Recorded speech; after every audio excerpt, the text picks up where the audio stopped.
Coucou à tous. Bon, aujourd'hui il fait tout gris, la lumière est pas terrible, mais c'est pas grave, on va faire avec parce que de toute façon j'ai rien de spécial à vous montrer, je vais surtout vous parler.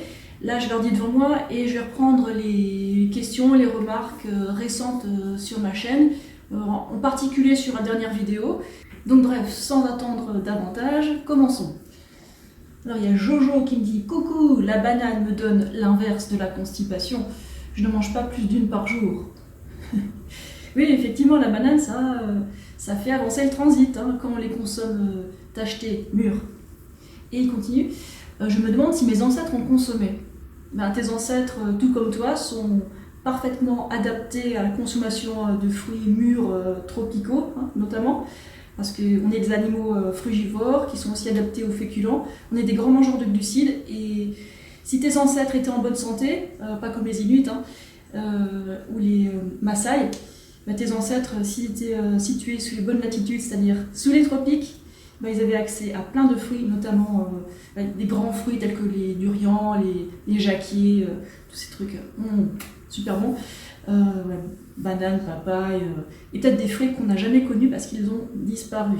Avec tout ce qui s'est passé sur Terre, on ne sait pas trop. Mais en tout cas, notre anatomie est hyper adaptée aux fruits, et le problème c'est que ça peut être un peu cher de manger que ça quand on est en France, donc c'est pour ça que je dis aussi, manger des féculents le soir, ça aide, et ça aide au budget, et ça aide à la satiété, c'est très bien les féculents aussi. Hein. Et si vous voulez en savoir plus sur l'anatomie comparée, bah, allez taper anatomie comparée sur mon site web, et là vous tomberez sur un super tableau, des explications, et si vous êtes curieux. Voilà. Et donc Jojo continue, il dit, logiquement ce n'est pas un aliment de notre continent, la banane, et ça lutterait contre les imports-exports qui polluent, qu'en pensez-vous? Hein? Ok, la phrase est un peu mal formulée, mais en gros, il n'a pas très envie d'acheter des choses qui viennent d'autres continents, ce qui se comprend. Le souci, c'est que si par exemple monsieur achète de la viande de bœuf, le souci c'est que ces bœufs, ils ont été nourris en grande partie avec du soja OGM d'Amazonie.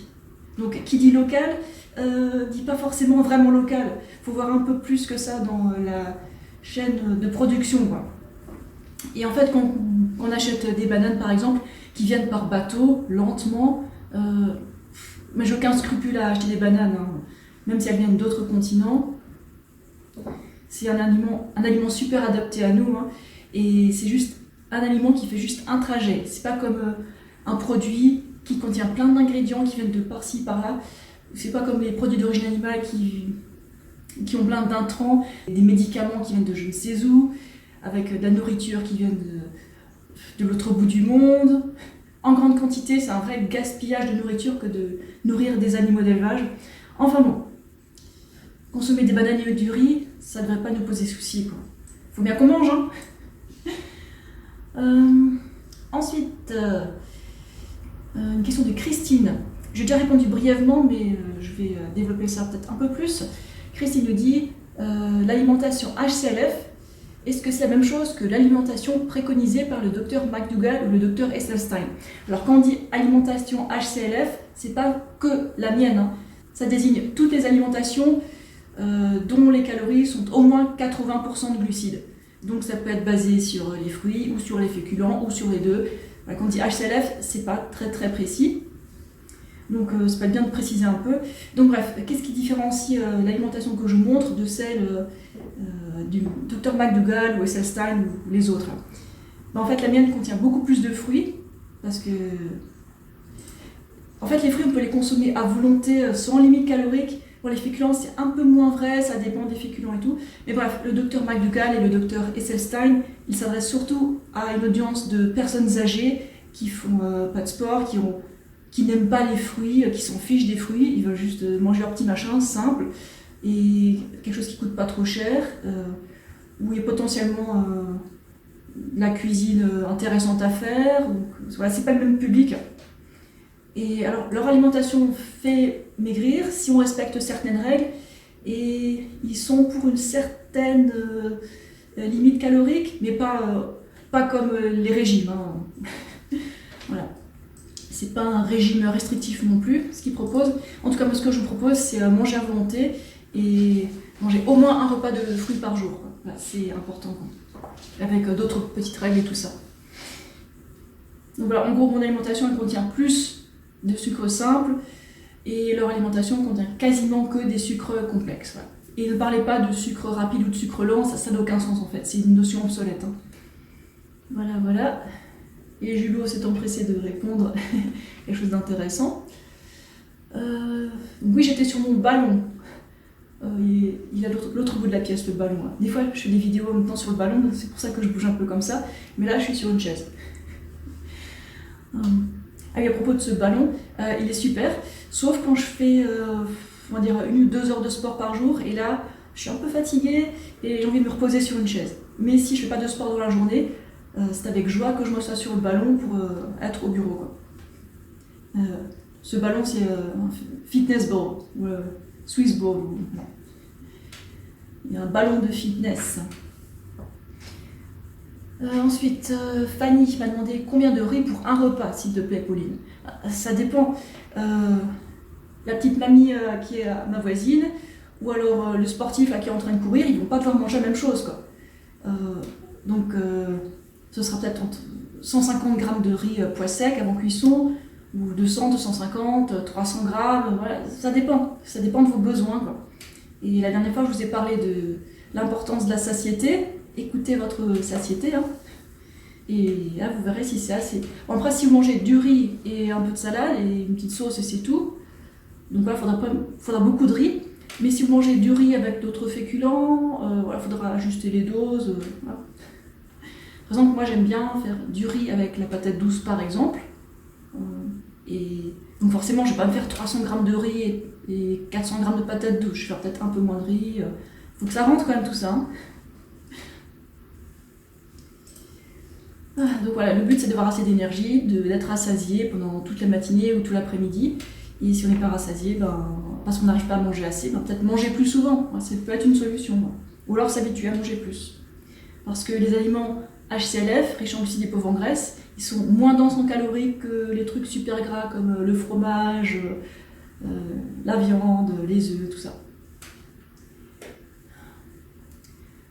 Oh, ok, ensuite, Afonso me dit « Salut, j'ai du mal à trouver beaucoup de féculents. Ma liste est courte. Pommes de terre, pâtes, patates douces, gnocchi, pain, riz.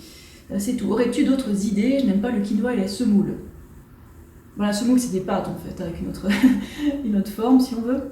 Bon, il y a quinoa, il y a encore toutes ces autres céréales rares qui sont un peu plus chères, faut le dire. Hein. Ou alors, il y a toutes sortes de céréales moins rares, ou complètes ou pas complètes, hein, si vraiment vous aimez ça. Hein. Mais en fait, c'est comme si je parlais à un omnivore et il disait « Ah, mais tu manges que du poulet, du bœuf et du cochon ?» Oh, c'est pas très varié. Hein. Et là, il va me répondre « Mais je varie mes assaisonnements, mes accompagnements. » Alors, je ne vous dis pas de manger des produits d'origine animale, mais c'est un peu la même logique. En fait, ce que j'ai répondu à Fondos, c'est qu'il faut varier les sauces.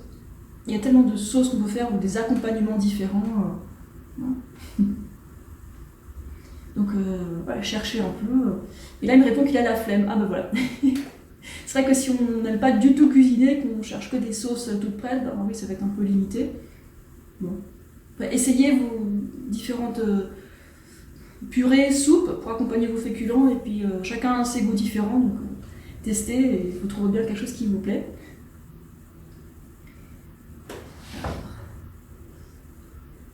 Héloïse. Bonjour Pauline, belle petite vidéo qui nous rappelle que le gras dans nos assiettes arrive très vite si on ne fait pas preuve de vigilance. Belle et douce journée. Oui, attention au moindre gras. Si vous voulez manger à volonté, il faut vraiment limiter le gras.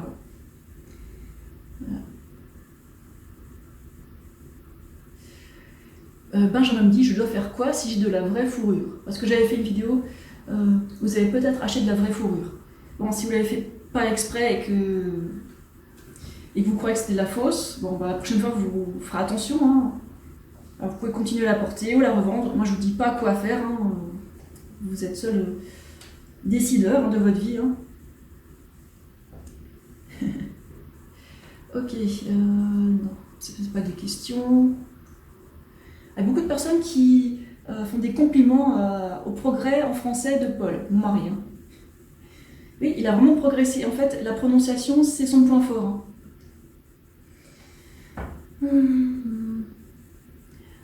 Héloïse me dit encore, en Inde, on fait l'igname en curry avec des légumes et des tomates. C'est un très bon féculent. Ok. Il faut dire à Paul que dealer, c'est interdit en France. Ouais, c'est juste une blague. Dealer de sucre. Le sucre, c'est autorisé. Hein.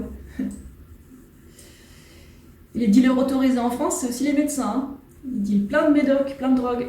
Des traitements, ils appellent ça des traitements à vie. Mais ça guérit pas. Ça ne résout pas le problème à la racine, quoi. Mais en même temps, ils ont quasiment aucune formation en nutrition. C'est quoi, 4 heures de formation en nutrition dans tout leur cursus, donc forcément ils n'y connaissent rien. Et n'importe qui se renseigne un peu sur la nutrition en sait plus que la plupart des médecins. Après, il y a des médecins spécialisés qui en savent un peu plus.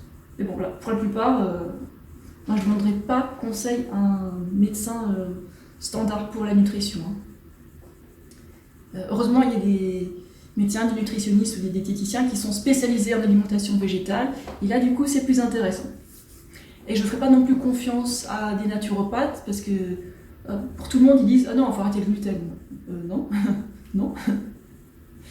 Enfin, on peut avoir une alimentation avec moins de gluten, pourquoi pas, mais l'enlever complètement, je vois pas l'intérêt pour la plupart des gens. Bref, Julot me dit j'ai déjà acheté de l'igname, ça a peu d'intérêt si on a accès à des plantes qui sont moins chères et meilleures et aussi nutritives. Mais l'igname semble nettement plus calorique dans les tables nutritionnelles. Oui, j'ai senti la densité de l'igname, hein, ça rassasie. Hein. Donc c'est comme une pomme de terre, mais en super dense, quoi. Et en plus cher. En tout cas, c'était pas mauvais. Hein. Et Marine dit « Je te conseille le manioc beaucoup plus goûtu. » Oui, j'ai goûté le manioc et j'aime bien le manioc. Par contre, il faut bien le cuire parce que sinon il y aura des petits problèmes. Pour faire court. Une fois qu'il est bien cuit, c'est un vrai délice. Hein. S'il est bien pelé, j'adore ça. Bon, après, j'en trouve dans les magasins asiatiques et j'en achète pas très très souvent. Quoi. Je suis très contente avec les pommes de terre, les patates douces que je trouve plus près de chez moi. Ça fait longtemps qu'on n'avait pas des nouvelles de toi, dit Léviathan. Ouais, c'est vrai que je fais pas beaucoup de vidéos en ce moment, mais il faut que je fasse des efforts. Hein. Rester un peu présente en ligne. Mais maintenant, je suis sur beaucoup de réseaux sociaux, donc c'est dur d'être partout à la fois. Quoi. Et je travaille aussi à côté. Hein. Et je fais du sport. Si j'avais des enfants, je ne pourrais pas faire tout ça. Hein. Yvan me dit, le mot igname, c'est féminin. Je ne savais pas, mais oui, effectivement, tu as raison. Une igname. Patrice dit, c'est un tubercule, et non, ça n'a rien à voir avec les patates douces. Oui, effectivement, c'est ce que j'ai dit dans la vidéo. Hein. Rien à voir. Peut-être l'apparence de loin, mais botaniquement, rien à voir. Quoi. Elsa me dit « J'ai entendu dire que le sucre provoque des rides et du vieillissement de la peau prématurément. » Bon, pas sûr. Vous, visiblement, vous n'avez même pas de rides. Qu'en pensez-vous? Merci. C'est encore une affirmation qui ne repose sur rien, à part de la confusion peut-être. Quand on dit le sucre, c'est-à-dire quoi? Les gens, quand ils disent le sucre, ils disent le chocolat, les cookies. Non, non, ça c'est pas du sucre, ça c'est des desserts super gras. Et trop de gras, c'est un problème. Hein. Et bon, admettons que les gens parlent vraiment de sucre parce qu'ils rajoutent, je sais pas, du sucre dans ce qu'ils mangent, peu importe, et ils ne boivent pas assez d'eau. En fait, le sucre a besoin de plus d'eau pour être dans l'organisme. Et si on est déshydraté, ben, on a l'apparence de rides. Donc, faut faire attention à bien rester hydraté. Il n'y a pas de mécanisme biologique dans lequel le sucre provoquerait des rides. Il n'y en a pas. Par contre, une glycémie élevée, oui, c'est pas bon, mais c'est pas quelque chose qu'on a en HCLF. Hein. Une glycémie élevée, c'est quelque chose qu'on a quand on mange trop de gras, parce que l'excès de gras bouche les récepteurs d'insuline, ça augmente la résistance à l'insuline et tout ça, et après on se retrouve avec des pics et des creux de glycémie, enfin, c'est pas bon. Et en fait, le sucre, c'est des glucides purs, et je peux vous montrer en post-production un article de Master John, j'ai oublié son prénom, et il nous explique que le sucre, c'est l'antioxydant ultime. Oui, le sucre est l'antioxydant ultime. J'ai même un article là-dessus sur mon site web, donc si vous êtes intéressé, allez le voir. Et en fait, les glucides, le glucose, il alimente les réactions d'antioxydants, et donc voilà, c'est pour ça qu'on l'appelle antioxydant ultime quand on est un peu honnête et qu'on est quand on n'a pas envie de répéter des trucs populaires faux. Donc voilà, c'est pour ça que j'ai pas peur du sucre. C'est juste des glucides purs. Hein. Par contre, les desserts gras, pas bon. Et en fait, quand on mange plus de fruits, plus de sucre simple, en fait, ça enlève les envies de chocolat. Moi, quand j'ai commencé à manger comme ça, d'un coup, j'ai plus envie de chocolat. Et si vous aimez bien le goût chocolaté, vous pouvez acheter de la poudre de caroube, c'est vachement bon. On peut en acheter dans les smoothies, dans les gâteaux. C'est presque comme le chocolat, sauf que c'est très pauvre en graisse et c'est sans caféine. Parce que oui, il y a de la caféine dans le chocolat. Je fais des grosses parenthèses dans cette vidéo, mais c'est pas grave. Hein. Voilà. Coucou, on peut manger sucré le soir. Je pensais que c'était que le matin ou le midi. En fait, tu peux manger sucré tout le temps si tu veux. En fait, il faut qu'il y ait assez de temps entre quelque chose de lourd à digérer et des fruits. Et c'est pour ça qu'il vaut mieux manger les fruits le matin, parce qu'ils vont tellement vite dans le système digestif. C'est des bolides. En fait, dans cette vidéo, j'ai montré que j'ai mangé de la compote le soir, donc c'était des fruits cuits avec du sucre. Et ça passait tout seul. Et le midi, j'ai mangé de l'igname tout seul avec du ketchup, donc un truc super digeste. Bon, ça m'a bien tenu l'estomac, mais après, c'est propre comme tout dans l'estomac. C'est pas un truc lourd, on dirait, je sais pas, comme du pain, des haricots, ou je sais pas, de la viande, du fromage, des œufs, tout ça. Donc dans ce cas-là, manger sucré le soir, ça va. Faut bien s'assurer d'être vide ici, quoi. C'est tout. Je fais pas très souvent manger sucré le soir après un repas de midi salé. Et admettons que quelqu'un mange juste fruits matin, midi, soir, là c'est bien aussi. Hein. Si vous avez assez de budget, si vous êtes rassasié, le téléphone est en train de se casser la gueule. C'est pas grave, on continue.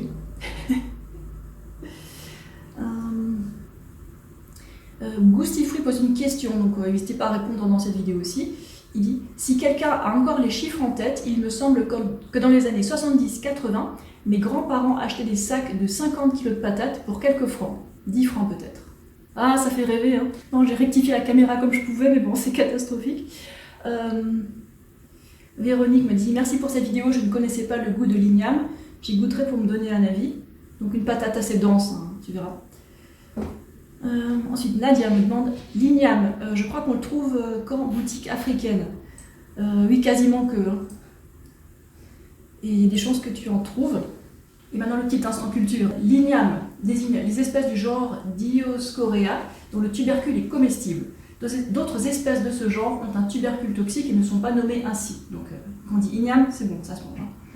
Alors, il y a toutes sortes d'ignames. Et celle que j'ai achetée, bon, j'ai enlevé l'étiquette, mais je pense qu'elle vient d'Afrique. Parce qu'on me dit l'igname de Guinée blanche est la plus cultivée de nos jours. Donc, peut-être que c'est celle-là. Hein. Donc, allez voir en magasin africain, peut-être qu'on en trouve. Et j'en ai déjà vu dans les magasins asiatiques, parfois, mais bon, c'est assez rare. Donc, bon, vous ratez rien si vous ne la goûtez pas, hein, vous en faites pas. Ensuite, Nadia, on parle d'électricité et d'eau froide, attention. Elle me dit, je vis très mal le froid. Samedi dernier, ma chaudière à gaz a disjoncté. Plus d'eau chaude, plus de chauffage. À ce moment-là, j'étais en train de me shampouiner la tête, l'horreur. L'eau était glacée, j'étais obligée de continuer pour rincer. J'ai cru entrer en hypothermie. Quand je ne chauffe pas assez, pour X raison, je crains pour les moisissures dans l'habitat. Penses-tu pareil ou qu'en penses-tu? Ah ouais, quand on est sous la douche et qu'il n'y a plus d'eau chaude, oh, c'est l'horreur. Par contre, si j'étais prévenue qu'il n'y avait que de l'eau froide, je resterais en dehors de la douche ou de la baignoire et je mettrais la tête à l'envers pour seulement rincer les cheveux. À l'eau froide, ça passerait un peu mieux, quoi. Parce que sinon, si on est obligé de rincer tout le corps, douleur. Et si j'avais que de l'eau glacée pour me laver le reste du corps, j'utiliserais un gant de toilette hein, pour pas se geler et rentrer en hypothermie sous la douche. Hein. Et sinon, pour les moisissures, ouais, c'est une très bonne remarque. Hein. Bah ouais, les moisissures se développent mieux quand c'est humide et un peu froid. Et quand il fait chaud, les choses sèchent. Alors en fait, ce que je pense que tu peux faire pour éviter les moisissures, et que tu peux pas chauffer en ce moment, tu peux essuyer tout ce qui est humide dans les coins, dans la salle de bain. Ouvrir la fenêtre pendant, je sais pas, un quart d'heure dans ta salle de bain, après une douche. Essuyer tout ce qui est mouillé et puis attendre que tu puisses chauffer à nouveau. Quoi. Il y a des gens qui prennent des chauffages d'appoint électriques. dans ce cas-là, donc tu pourrais en acheter un. Courage. Carla me dit, Pauline, qu'est-ce que j'aimerais passer une semaine avec toi pour apprendre à manger correctement. Ah, t'es pas la première qui me dit ça. Si tu regardes mes vidéos tout le temps, c'est comme si j'étais à côté de toi. Mais oui, bon, c'est pareil que d'être en vrai à côté, quoi. Tu peux commencer par faire le petit déjeuner comme moi, ensuite progresser au fur et à mesure et faire une transition, quoi. Ma transition a duré 2 ans et je suis sûre que tu peux faire mieux que moi parce que bon, à l'époque, j'avais pas toutes les infos que j'ai maintenant. Ok, c'est tout. Et tant pis si mon smartphone, il est de travers, il le supporte, il se casse la gueule, mais bon, c'est pas grave. Je vous dis à bientôt pour d'autres vidéos, j'ai trouvé d'autres trucs intéressants à vous raconter. Hein. Et en attendant, je vous souhaite une bonne matinée, une bonne après-midi, une bonne soirée et tout ça. Allez, ciao!